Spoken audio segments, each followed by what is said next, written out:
Welcome to Roopa's kitchen. ഇന്നത്തെ നമ്മുടെ special എന്തെന്ന് വെച്ചാൽ നല്ല ടേസ്റ്റി ആയിട്ടുള്ള ഒരു കോവയ്ക്ക ഫ്രൈ ആണ് ഉണ്ടാക്കിയത്. ഫ്രൈ എന്നും പറയാം, പെരട്ടെന്നും പറയാം. കണ്ടോ, നല്ല ടേസ്റ്റാണ്. ഇങ്ങനെ ചെയ്യുമ്പോൾ നമ്മൾ കുറേ മസാലയൊക്കെ വറുത്ത് പൊടിച്ച് അതിൽ ചേർത്തിട്ടാണ് ചെയ്തിട്ടുള്ളത്. അപ്പോൾ ഇങ്ങനെ ചെയ്യുന്നത് റെയറായിട്ടാണ് കേട്ടോ. അപ്പോൾ എന്തായാലും നിങ്ങൾ ഈ വീഡിയോ ഫുള്ളായിട്ട് കണ്ടിട്ട് ഒന്ന് ട്രൈ ചെയ്ത് നോക്കണേ. എന്തായാലും എല്ലാവർക്കും ഇഷ്ടപ്പെടും. കോവയ്ക്ക അതുപോലെ നമ്മുടെ ഹെൽത്തിന് വളരെ നല്ലതല്ലേ. പല രീതിയിൽ നമുക്ക് കോവയ്ക്ക ഉണ്ടാക്കി കഴിക്കാം. എപ്പോഴും തോരനും മെഴുക്ക് പുരട്ടി, സാധാരണ രീതിയിലുള്ള മെഴുക്ക് പുരട്ടിയൊക്കെ ഉണ്ടാക്കുന്നതിനേക്കാളും കുറച്ച് വ്യത്യാസമായിട്ട് കഴിക്കാം. അപ്പോൾ നിങ്ങൾക്ക് ഇതിൽ എണ്ണ കുറച്ചുകൂടെ വേണമെങ്കിൽ ചേർക്കാം. ഞാൻ എണ്ണ തീരെ കുറച്ചാണ് ചേർത്തത്. വേണമെങ്കിൽ 1 ടേബിൾ സ്പൂൺ എണ്ണയും കൂടെ വേണമെങ്കിലും ചേർക്കാം, കുഴപ്പമില്ല. ഓക്കെ, അപ്പോൾ അതെങ്ങനെ ചെയ്യണമെന്നുള്ളത് നമുക്ക് നോക്കാം. അപ്പോൾ നമ്മുടെ ആ റെസിപ്പിക്ക് വേണ്ടിയിട്ട് ഞാനൊരു 10 കോവയ്ക്ക വരെ എടുത്തിട്ടുണ്ട്. ഇത് നമുക്ക് നീളത്തിനൊന്ന് കട്ട് ചെയ്യണം.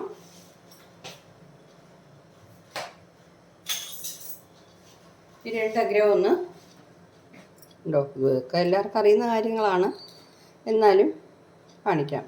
കണ്ടോ, ഇതിപ്പോൾ ഇങ്ങനെ കീറിയിട്ട് തീരെ വലുതാണെന്നുണ്ടെങ്കിൽ നമുക്ക് 6 കട്ട് ചെയ്യാം. ഇതിപ്പോൾ നോർമലായിട്ടുള്ളതല്ലേ, അത് കാരണം ഞാൻ കണ്ടോ ഇതുപോലെ 4 കട്ട് ചെയ്തേക്കാം. ഇതെല്ലാം ഇതുപോലെ കട്ട് ചെയ്തേക്കാം കേട്ടോ. അപ്പോൾ ഞാനതെല്ലാം ഇതുപോലെ കട്ട് ചെയ്ത് വെച്ചിട്ടുണ്ട്. ഇനി നമുക്ക് ചെയ്യാൻ തുടങ്ങാം. അപ്പോൾ ഞാൻ ഗ്യാസ് ഓൺ ചെയ്തു, ഒരു പാൻ ചൂടാക്കാൻ വെച്ചിട്ടുണ്ട്. അതിൽ വന്നിട്ട് 1 ടേബിൾ സ്പൂൺ എണ്ണ ഒഴിച്ച് കൊടുക്കാം. എണ്ണ ഒന്ന് ചൂടാകട്ടെ. അപ്പോൾ നമ്മുടെ എണ്ണ ചൂടായിട്ടുണ്ട്. 1 ടേബിൾ സ്പൂൺ കടലപ്പരിപ്പ് ഇട്ട് കൊടുക്കുന്നേ. അത് കഴിഞ്ഞിട്ട് നമുക്ക് ഫ്ലെയിം കുറച്ച് വെച്ചിട്ട് ഈ പരിപ്പുകളൊക്കെ ചേർക്കാം. 1 ടേബിൾ സ്പൂൺ ഉഴുന്ന് പരിപ്പ്. അത് കഴിഞ്ഞിട്ട് ജീരകം വന്നിട്ട് 1 ടീസ്പൂൺ ജീരകം ചേർത്താൽ മതി കേട്ടോ. 1 ടീസ്പൂൺ ജീരകം, 1/2 ടീസ്പൂൺ കുരുമുളക്. ഓക്കെ, ഇതിൻ്റെ കൂടെ വന്നിട്ട് നമ്മൾ കാശ്മീരി ചില്ലി ആണെങ്കിൽ ഒരു 5-6 ചേർക്കാം. ഇതിപ്പോൾ ഞാൻ എരിവുള്ള മുളകായതുകൊണ്ട് ഒരു 4 ചേർക്കുന്നു കേട്ടോ. ഇതൊന്ന് ചൂടാക്കാം. പരിപ്പുകളൊന്ന് ചുവന്ന് ഇട്ടിട്ട് ഇതിൻ്റെ കൂടെ നമ്മൾ 1 ടീസ്പൂൺ മല്ലിയും കൂടെ ചേർക്കണം കേട്ടോ. 1 ടീസ്പൂൺ ചേർത്താൽ മതി മല്ലി. ഞാനിത് കുറച്ചെടുത്തു, അതുകൊണ്ട് ശകലം കൂടെ ഇടുകയാണേ.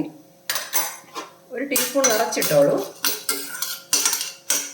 ഒരു 1.5 ടീസ്പൂൺ ആയാലും കുഴപ്പമൊന്നുമില്ല. ഇനിയിപ്പോൾ ഇതിൻ്റെ കൂടെ നമ്മൾ തേങ്ങ ചേർക്കണം. തേങ്ങ വന്നിട്ട് 1 ടേബിൾ സ്പൂൺ ചേർത്താൽ മതി കേട്ടോ, കൂടുതലൊന്നും ആവശ്യമില്ല. 1 ടേബിൾ സ്പൂൺ തേങ്ങ. ഇതും കൂടെ ഒന്ന് ചെറുതായിട്ട് ചൂടാകട്ടെ. ഇതിൻ്റെ കൂടെ ആ തേങ്ങയുടെ ജലാംശം ഒന്ന് മാറിയാൽ മതി. നമ്മുടെ പരിപ്പുകളൊക്കെ ചുവന്നിട്ടുണ്ട്. നമ്മുടെ തേങ്ങയുടെ ആ ഒരു ജലാംശം മാറിയോണ്ട് നമുക്ക് ഫ്ലെയിം ഓഫ് ചെയ്യാം. ഓഫ് ചെയ്തിട്ട് ഒരു മിക്സിയുടെ ജാറിൽ തണുത്തതിന് ശേഷം പൊടിച്ചെടുക്കാം. അപ്പോൾ ഞാൻ ഫ്ലെയിം ഓഫ് ചെയ്യുന്നേ. ഞാനൊരു പാൻ ചൂടാക്കാൻ വെച്ചിട്ടുണ്ട്. ഇതിന് നമുക്ക് ഒരു 3 ടേബിൾ സ്പൂൺ എണ്ണ ഒഴിച്ചു കൊടുക്കാം. നിങ്ങൾ കുക്ക് ചെയ്യാൻ ഏത് എണ്ണയാണോ യൂസ് ചെയ്യുന്നത് ചേർത്താൽ മതി. ഞാൻ വെളിച്ചെണ്ണയാണ് എല്ലാത്തിനും യൂസ് ചെയ്യുന്നത്. ഒരു 3 സ്പൂൺ മതി. നമ്മൾ കൂടുതൽ എണ്ണയൊന്നും ചേർക്കുന്നില്ല. എണ്ണ ഒന്ന് ചൂടാകട്ടെ. എണ്ണ ചൂടായിട്ടുണ്ട്. ഒരു 1 ടീസ്പൂൺ കടുക് ഇട്ട് കൊടുക്കാം. അത് കഴിഞ്ഞിട്ട് ഒരു 1/2 ടീസ്പൂൺ ജീരകം, പിന്നെ 2 ഉണക്കമുളക്, കുറച്ച് കറിവേപ്പില എല്ലാം ഇട്ട് കൊടുത്തിട്ടുണ്ട്.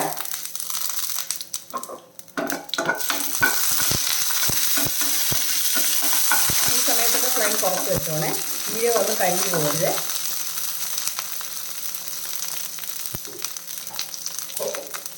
ഇപ്പം നമ്മൾ കട്ട് ചെയ്ത് വെച്ചിരിക്കുന്ന കോവയ്ക്ക ഉണ്ടല്ലോ, അത് ചേർത്തേക്കാം.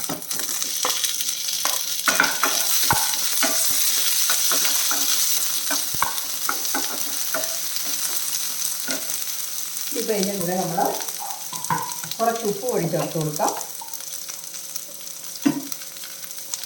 പൊടി ചേർത്തിട്ട് വേണമെങ്കിൽ പിന്നെ ചേർത്തോളാം. നമ്മൾ കുറച്ചേ എടുത്തിട്ടുള്ളൂ കോവയ്ക്ക്, അത് കാരണം കൂടിപ്പോണ്ട. ശകലം മഞ്ഞൾപ്പൊടിയും കൂടെ ചേർത്തേക്കാം. അപ്പോൾ നമ്മൾ എടുക്കുന്ന ഇൻഗ്രീഡിയൻസിന് ഒരു 15 കോവയ്ക്ക വരെ എടുക്കാം കേട്ടോ. എരിവ് വേണമെങ്കിൽ നിങ്ങൾ കുറച്ചുകൂടെ ചേർത്തോണം. അപ്പോൾ മീഡിയം എരിവായിരിക്കും. അപ്പോൾ മീഡിയത്തിന് ലോക്ക് ഇടയ്ക്ക് ഫ്ലെയിം വെച്ചിട്ട് നമ്മളൊന്ന് മൂടി വെച്ച് കൊടുക്കാം.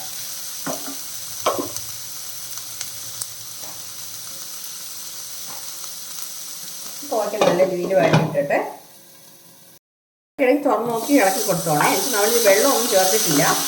പിന്നെ നോൺ സ്റ്റിക്ക് പാത്രമായിട്ട് വലിയ കുഴപ്പമില്ല. പക്ഷേ നിങ്ങൾ വേറെ ഏതെങ്കിലും പാത്രത്തിൽ വെക്കുകയാണെങ്കിൽ ഫ്ലെയിം കുറച്ച് വെച്ചിട്ട് മൂടി കൊടുക്കണം. തീരെ ഫ്ലെയിം കുറച്ച് വയ്ക്കണം. ഞാനിപ്പം മീഡിയത്തിൽ ലോക്ക് ഇടയ്ക്ക് വെച്ചിരിക്കുകയാണ്. നമുക്ക് തുറന്ന് നോക്കാം. ഞാനിപ്പോൾ ഇത് വച്ചിട്ടൊരു 10 മിനിറ്റ് കൂടുതലായി കേട്ടോ. ലോ ഫ്ലെയിമിൽ വെച്ചിട്ട് ഒരു 10 മിനിറ്റ് കൂടുതലായി വഴണ്ടിട്ടുണ്ട്. ഇനിയിപ്പോൾ നമ്മൾ പൊടിച്ച് വെച്ചിരിക്കുന്ന മിക്സ് വെച്ച് ചേർത്ത് കൊടുക്കാം. ഇങ്ങനെ ചെയ്യുമ്പോൾ അതിന് പ്രത്യേക ഒരു ടേസ്റ്റാണ് കേട്ടോ. പെരട്ടും അല്ല ഫ്രൈയും അല്ലാത്ത രീതിയിൽ നല്ലൊരു ടേസ്റ്റായിരുന്നു. അപ്പോൾ എല്ലാം കൂടെ നമ്മുടെ കോവയ്ക്കയിൽ പുരണ്ട് കിട്ടണം. ഉപ്പിൻ്റെ ടേസ്റ്റ് ഒന്ന് നോക്കിക്കോണേ.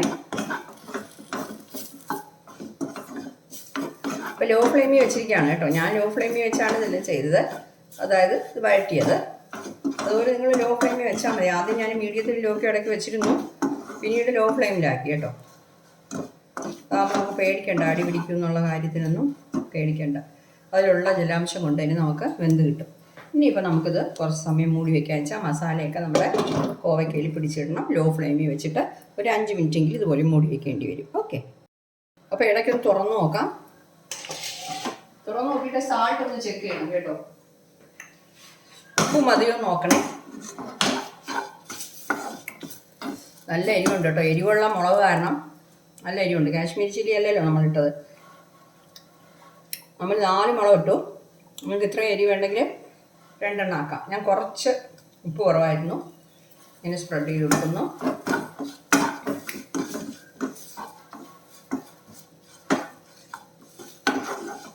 അപ്പോൾ ഈ ഒരു സൈഡ് ഡിഷിനെ മതി കേട്ടോ. നമുക്ക് ഒഴിക്കാൻ ഒരെണ്ണം ഉണ്ടെങ്കിലും ഇല്ല തൈരാണെങ്കിലും ഇത് വെച്ച് കഴിക്കാം. നല്ല ഉറപ്പുണ്ട്. മല്ലിയും മുളകൊക്കെ നമ്മൾ ചേർത്തില്ലേ, അത് കാരണം. ഇതിപ്പോൾ അഥവാ നിങ്ങളതിൽ മല്ലിയും അതിൽ മുഴുവൻ മുളകൊന്നും മുഴുവൻ മല്ലിയൊന്നും ഇല്ലായിരുന്നെങ്കിൽ നിങ്ങൾ അവസാനം, അതായത് ഈ പരിപ്പൊക്കെ ചുവന്ന ശേഷം പിന്നെ കുറച്ച് മുളക് പൊടിയും കുറച്ച് മല്ലിപ്പൊടിയും കൂടെ ഇട്ട് ചൂടാക്കിയിട്ട് പൊടിച്ചാൽ മതി കേട്ടോ. അങ്ങനെയും ചെയ്യാം. അപ്പോൾ ഇങ്ങനെ ചെയ്യുമ്പോൾ ഇച്ചിരി കൂടി ടേസ്റ്റാണ്. വെച്ചാൽ ഈ മല്ലിയും മുളകൊക്കെ ഒന്ന് തരിതരിയായിട്ട് പൊടിച്ച് ചേർക്കുമ്പോഴേ അത് പ്രത്യേക ഒരു ടേസ്റ്റാണ് കേട്ടോ. ഇങ്ങനെ ചേർക്കുന്നതാണ് നല്ലത്. പിന്നെ ഇതില്ലാന്നുണ്ടെങ്കിൽ അങ്ങനെയും ചെയ്യാം. അപ്പോൾ ഇടയ്ക്കൊന്ന് തുറന്ന് നോക്കിയിട്ട് നമുക്ക് ഇളക്കി കൊടുക്കാം. കണ്ടോ, നമ്മുടെ മസാലയൊക്കെ കോവയ്ക്കയിൽ പിടിച്ചിട്ട് നല്ലതായിട്ട് കിട്ടിയിട്ടുണ്ട്. മസാലയുടെ പച്ചമണമൊക്കെ മാറണം, അത്രയേ ഉള്ളൂ കേട്ടോ. മാറിയ ഉടനെ നമുക്ക് ഫ്ലെയിം ഓഫ് ചെയ്തേക്കാം. ഒരു 5 മിനിറ്റ് ഇട്ടുന്നാൽ മതി. അപ്പോൾ നമ്മൾ വച്ചിട്ട് 5 മിനിറ്റ് ആയി കേട്ടോ. ഇനിയിപ്പോൾ നമുക്ക് ഫ്ലെയിം ഓഫ് ചെയ്തേക്കാം. കണ്ടോ, കാണുമ്പോൾ തന്നെ അറിയാൻ പറ്റും മസാലയൊക്കെ പിടിച്ചിട്ട് ഒരു ടേസ്റ്റി ആയിട്ടുള്ള ഒരു കോവയ്ക്ക ഫ്രൈ ആണ്. കണ്ടോ, നമ്മുടെ കോവയ്ക്ക ഫ്രൈ സൂപ്പറായിട്ട് കിട്ടിയിട്ടുണ്ട്. തീർച്ചയായിട്ടും നിങ്ങളൊന്ന് ട്രൈ ചെയ്ത് നോക്കണം കേട്ടോ. കണ്ടോ, മസാലയൊക്കെ പിടിച്ചിട്ട് നല്ല സൂപ്പർ ടേസ്റ്റി ആയിട്ടുള്ള കോവയ്ക്ക ഫ്രൈ ആണ് നമ്മൾ ഉണ്ടാക്കിയത്. ഇത് വന്നിട്ട് എല്ലാവർക്കും ഇഷ്ടപ്പെടും കേട്ടോ. ഞാൻ പറഞ്ഞ പോലെ തൈരും ഇത് മാത്രം ഉണ്ടെങ്കിൽ പോലും നമുക്ക് ചോറ് കഴിക്കാം. ഇത് നല്ല എരിവുണ്ട്. ഇപ്പം നിങ്ങൾക്ക് ഇത്ര എരിവ്, നമ്മളിപ്പോൾ കുരുമുളകും കൂടെ ചേർത്തല്ലേ, അതുകൊണ്ടാണ്. നിങ്ങൾക്ക് ഇത്ര എരിവ് വേണ്ടാന്നുള്ളവരാണെങ്കിൽ ഇതിൻ്റെ പകുതി കുരുമുളകും അതുപോലെ 2 ഉണക്കമുളകും ഇത്രയും ചേർത്താൽ മതി കേട്ടോ. കുരുമുളക് ചേർക്കണം, എങ്കിലേ അതിൻ്റെ ആ ടേസ്റ്റ് കിട്ടുള്ളൂ. അപ്പോൾ അതിൻ്റെ പകുതി കുരുമുളകും 2 ഉണക്കമുളകും കൂടെ ചേർത്തിട്ട് വറുത്ത് പൊടിച്ചാൽ മതി. ഇപ്പോൾ ഞാൻ പറഞ്ഞ പോലെ ഈ മസാല വന്നിട്ട് ഒരു 15 കോവയ്ക്കൊക്കെ പറ്റിയ മസാലയുണ്ട് കേട്ടോ. 15 കോവയ്ക്ക എടുത്താലും കുഴപ്പമില്ല, അതെല്ലാം കറക്റ്റായിരിക്കും. എനിക്കിപ്പോൾ അത്രയും വെച്ചാൽ ചിലകത്തില്ല, അതുകൊണ്ടാണ് ഞാനിപ്പോൾ ഈ 10 എണ്ണം ചെറുതിൽ നിർത്തിയതേ. അപ്പോൾ ട്രൈ ചെയ്ത് നോക്കിയിട്ട് നിങ്ങളുടെ ഫീഡ്ബാക്ക് അറിയിക്കണേ. അപ്പോൾ എൻ്റെ ഈ വീഡിയോ എല്ലാവർക്കും ഇഷ്ടപ്പെട്ടതാണെന്ന് വിശ്വസിക്കുന്നു.